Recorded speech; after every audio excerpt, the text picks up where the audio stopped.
ఉమ్మడి మెదక్ జిల్లాలో మున్సిపల్ ఎన్నికల కౌంటింగ్ కు సంబంధించి ఏర్పాట్లు దాదాపుగా పూర్తయ్యాయి. 19 మున్సిపాలిటీల ఫలితాలు మధ్యాహ్నం 1 గంట వరకు ప్రకటించేందుకు యంత్రాంగం సమాహితమైంది.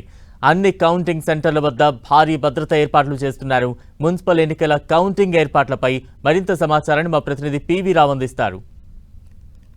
ఉమ్మడి మెదక్ జిల్లాలో 19 మున్సిపాలిటీల భౌతవ్యం రేపు పేలనుంది. రేపు ఉదయం 8 గంటలకి కౌంటింగ్ ప్రారంభమవుతుంది. మొత్తం 19 కౌంటింగ్ సెంటర్లు ఏర్పాటు చేశారు. 19 కౌంటింగ్ సెంటర్ల నుంచి తమ యొక్క అభ్యర్థుల ఫలితాలు ఉదయం 8 గంటల నుంచి ప్రారంభమవుతాయి.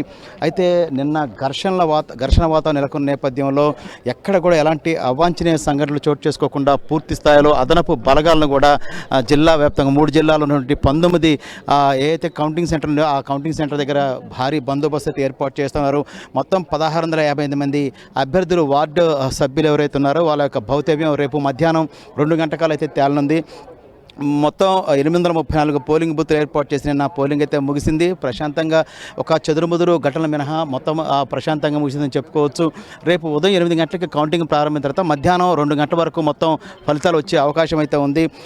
హెమాహెమీలు ఈ యొక్క ప్రచారాల్లో పాల్గొని తమ యొక్క అభ్యర్థుల గెలుపు కోసం అయితే ప్రయత్నాలు చేశారు. కేంద్ర మంత్రులు, రాష్ట్ర మంత్రులు, ఎమ్మెల్యేలు, ఎంపీలు అందరూ కూడా తమ యొక్క అభ్యర్థుల గెలుపు కోసం హోరాహోరీగా పోరాడారు. అయితే ఫలితాలు ఏ విధంగా ఉండబోతున్నది కూడా సర్వత్రా ఆసక్తి నెలకొంది. ముఖ్యంగా ఈసారి గజ్వేల్లో త్రిముఖ పోటీ ఉంటుందని కూడా చెప్తున్నారు. బీజేపీ అత్యంత ఆత్మవిశ్వాసంతో దాన్ని గెలుచుకోబోతున్నాను కూడా చెప్పే పరిస్థితి. మొత్తం మీద చూసుకున్నప్పుడు ఈసారి జనసేన పార్టీ కూడా గజ్వేల్ నియోజకవర్గంలో గజ్వేల్ మున్సిపాలిటీలో కొన్ని వార్డుల్లో పోటీ చేసింది. ఏదేమైనా మొత్తం 19 మున్సిపాలిటీకి సంబంధించి ఏదైతే ఫలితాలు ఉన్నాయో ఉదయం 8 గంటలకు ప్రారంభమవుతుంది. 8 గంటల ప్రారంభమైనటువంటి కౌంటింగ్ మధ్యాహ్నం 1 గంటకల్లా పూర్తి చేసి ఏర్పాట్లు చేస్తున్నారు. ఈ 19 కౌంటింగ్ సెంటర్ల వద్ద కూడా నిన్న ఘర్షణల నేపథ్యంలో ఎలాంటి అవాంఛనీయ సంఘటనలు చోటు చేసుకోకుండా మాత్రం భారీ భద్రతా బలగాలను మోహరించేందుకు పోలీసు యంత్రాంగం సమాయత్తమవుతా ఉంది. కెమెరా పర్సన్ వినోద్తో పివి రావు, 10 టీవీ, సంగారెడ్డి నుంచి.